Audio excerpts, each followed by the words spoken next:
They dissolved his body in acid, kept his teeth as trophies. January 17th, 1961. Katanga Province, Congo.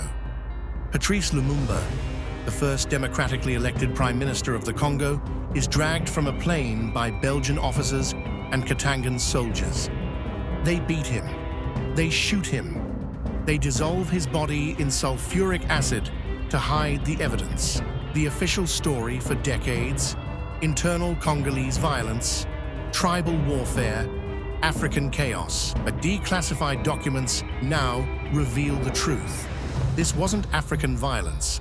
This was a Western hit job, ordered from Washington, executed by Brussels, profited from by mining corporations who needed Congo's uranium for their nuclear weapons. And the man they chose to replace him, a CIA asset named Joseph Mobutu, who would become one of history's most brutal dictators.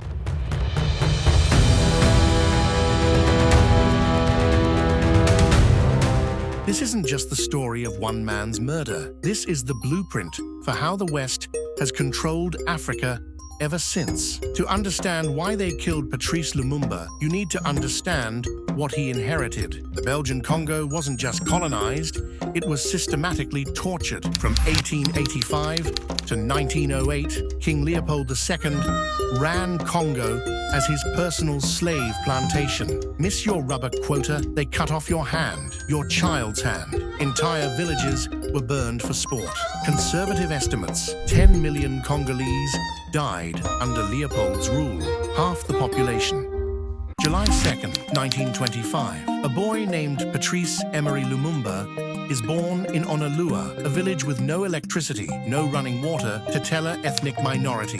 But while selling beer and sorting mail, Lumumba was reading Rousseau, Marx, Fanon. He wasn't just learning about revolution, he was planning one. What terrified the West about this postal clerk from nowhere? He believed Congo's wealth should belong to Congolese people. That simple idea would get him killed.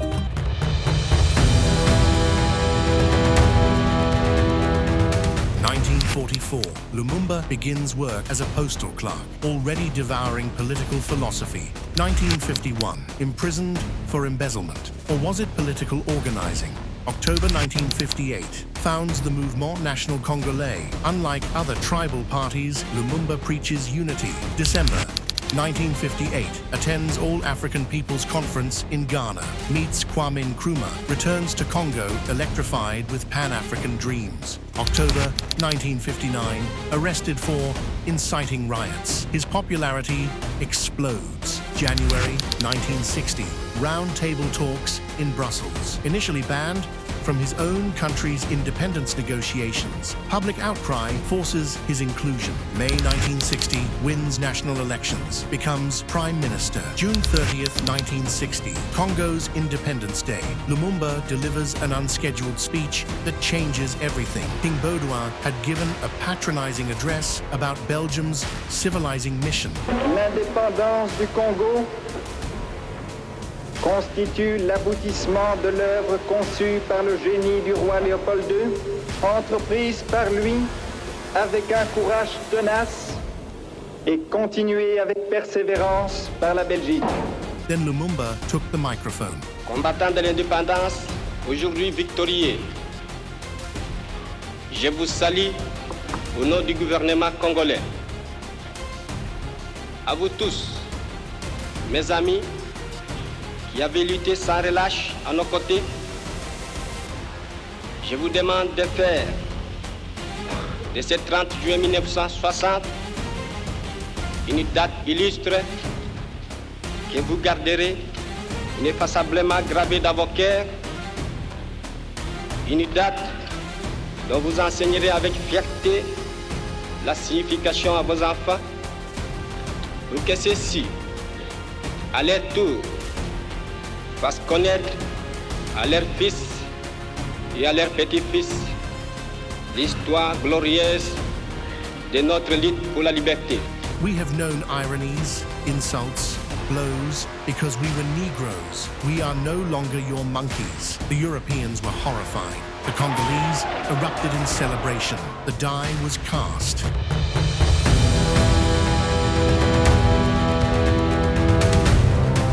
Let me show you the real reason they killed him. Congo's Katanga province contained the world's richest uranium deposits. The same uranium that built Hiroshima and Nagasaki was mined by Congolese slaves for Belgian profits. Union Minière du Haut-Katanga, Belgium's mining giant, had billions at stake. They couldn't let Lumumba nationalize their mines. But it wasn't just Belgium. CIA Director Alan Dulles declared Lumumba a clear and present danger to American interests. Why?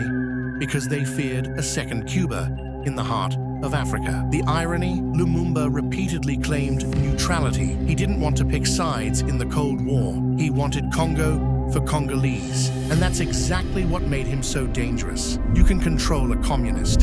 You can control a capitalist. But you can't control a nationalist who actually means it. So they found their puppet, Joseph Mobutu, young, ambitious, and for sale. The CIA gave him cash. Belgium gave him weapons. France provided diplomatic cover. For 40 years, they called it an internal African conflict, a tragic accident of decolonization. But in 2001, a Belgian parliamentary inquiry shattered the lie.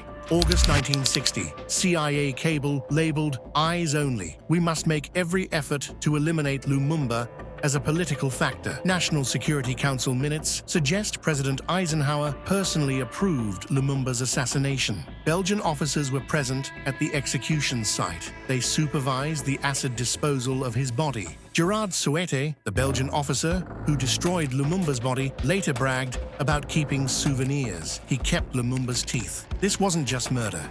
This was desecration, trophy-taking, the colonial mindset in its purest, most evil form. Only in 2022, 61 years later, did Belgium return one tooth to Lumumba's family. Think about that. For 6 decades, a Belgian officer kept pieces of an African leader's body as hunting trophies. And the Belgian government knew. The United Nations, they watched. They had peacekeepers in Congo, but refused to protect the democratically elected government. Because protecting democracy was never the point. Protecting profits was.